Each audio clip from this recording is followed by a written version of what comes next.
Singh sir भी ये कह रहे हैं कि रफ्तार काफी धीमी है रूस की आगे बढ़ने की। इन्फेंट्री की वो बात कर रहे थे कि वहां भी धीमापन नजर आ रहा है, और श्वेता से भी आपने यही सुना। तो ऐसे में एयरफोर्स का इस्तेमाल क्यों नहीं तेजी लाने के लिए, और इसको आप किस तरह की रूस की स्ट्रेटेजी की तरह देखते हैं सर? जी हाँ, मेरे ख्याल से रूस जो है वो कीव सिटी की सारी इंफ्रास्ट्रक्चर को ध्वस्त इसलिए नहीं कर रहा है क्योंकि उसको मालूम है कि शायद आज से एक हफ्ते के बाद या 15 दिन के बाद राष्ट्रपति ज़ेलेंस्की की सरकार जो है वो बाहर चली जाएगी और वहां पर रूस अपनी पसंद की एक सरकार बनाएगा। तो रूस की जो नई सरकार बनेगी कीव में, उसको रूस की मदद से कीव और यूक्रेन का एडमिनिस्ट्रेशन चलाना है। इसीलिए वहां की जो सारी एडमिनिस्ट्रेटिव सेटअप है उसको रूस ध्वस्त नहीं कर रहा है कि ताकि अगर नई सरकार बने तो उनके लिए सरकार के बैठने के लिए, सरकार चलाने के लिए कोई बिल्डिंग, इमारत और बेसिक इंफ्रास्ट्रक्चर तो होना चाहिए ना। जी जी बिल्कुल। दूसरी बात मैं जो बता रहा हूं, कोमोडो सिंह ने एक बहुत अच्छी चीज बताई कि यूक्रेन के लोगों का लड़ने का जज्बा बहुत अच्छा है। ऐसा कई बार होता है, लेकिन मेरे ख्याल से अब रूस के जो जनरल्स हैं और उनकी जो एयरफोर्स है उनको एक नया मोर्चा खोलना पड़ेगा। देखिए, ज़ेलेंस्की इसीलिए अभी तक युद्ध लड़ने में कामयाब हो रहे हैं, डिफेंसिव युद्ध लड़ने में कामयाब हो रहे हैं, क्योंकि पोलैंड, स्लोवाकिया और रोमानिया की बॉर्डर से लगातार पश्चिमी ताकतें जो उनको हेल्प भेज रही हैं, चाहे वो एंटी टैंक मिसाइल हो, चाहे स्टिंजर एंटी एयरक्राफ्ट मिसाइल हो या दूसरी तरह का अम्यूनिशन हो, वो लगातार भेज रही है।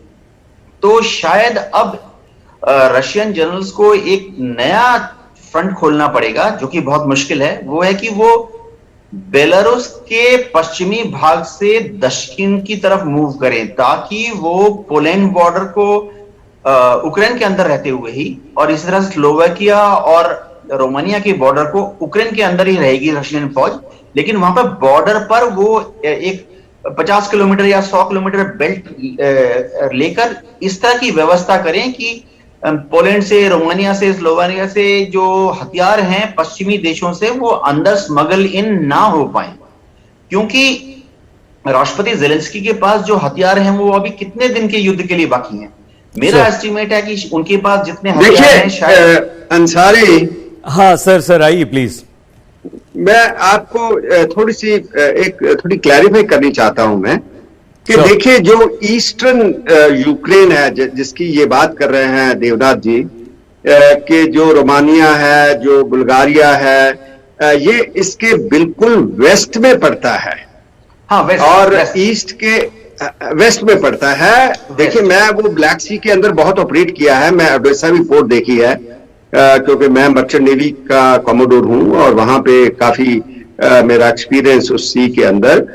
ये जो रोमानिया, बुल्गारिया, पोलैंड है, ये वहां से खुलेआम, पहली बात कि स्मगलिंग नहीं है, ये तो ओपनली वो कह रहे हैं कि हम दे रहे हैं भाई, आपको पूरी एंटी टैंक वेपनरी देंगे, एंटी एयर वेपनरी देंगे, आप लड़िए, हमारा पूरा साथ है।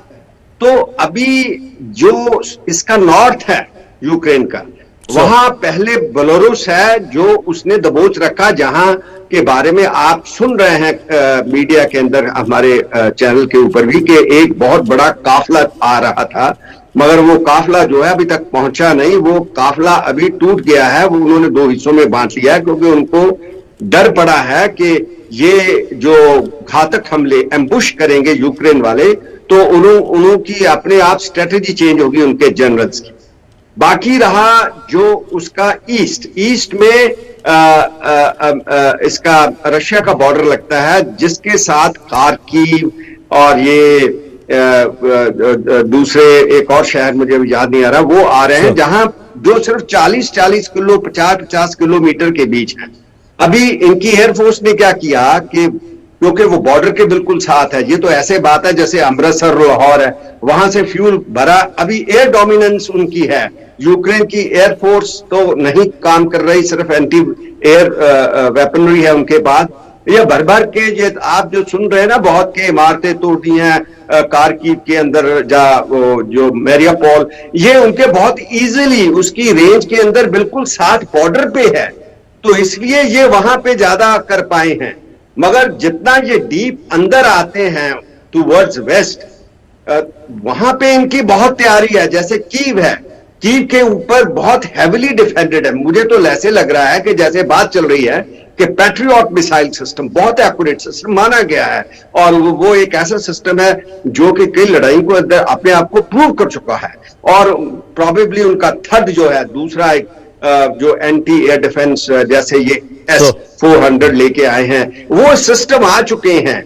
और बाकी ये लोग जो हैं, जैसे मैं कई बार कई चैनलों पे कहता हूं कि ये लोग भी जो है लड़ाई के माहिर हैं। इनको पता है कौन सा दाव पेच रशिया मार रहा है, इसको डीकोड कर रहे हैं वो बहुत अच्छी तरीके से, और वैसे वेपन दे रहे हैं।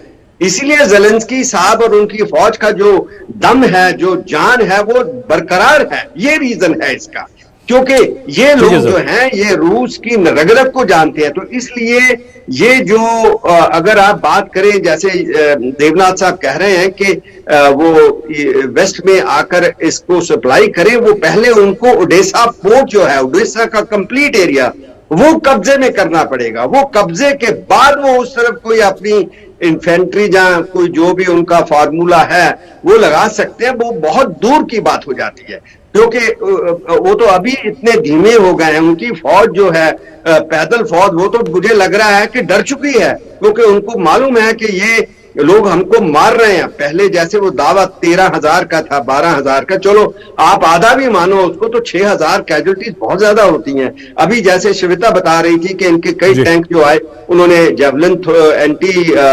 मिसाइल के साथ मार दिए, और वो भी बड़े हिसाब से मारे हैं। जितने आगे आते हैं, जितने एक्सपोज करते हैं, वो मारते हैं।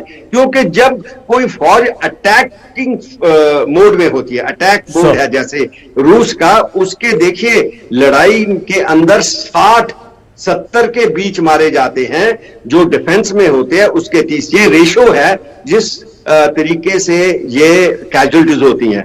तो जो अटैकिंग फोर्स है उसकी कैजुअलिटी ज्यादा होंगी। तो मैं समझता हूं कि अगर 13,000 बहुत ज्यादा वो बढ़ा चढ़ा के बोल रहे हैं, तो उनकी 7-8 तो हो चुकी हैं इस टाइम। सर तो इसलिए ही आप देख रहे हैं कि ये जो लड़ाई धीमे पड़ी हुई है उनके। देखिए अंसारी साहब, एक आप बात समझिए, आखिर में है तो इंसान है, वो भी डरते हैं ना मौत से। बिल्कुल बिल्कुल सर, बिल्कुल सर, बिल्कुल। तो इसलिए तो वो लड़ नहीं रहे। रूस वालों का जिसे कहते हैं बेहौसला हो चुके हैं।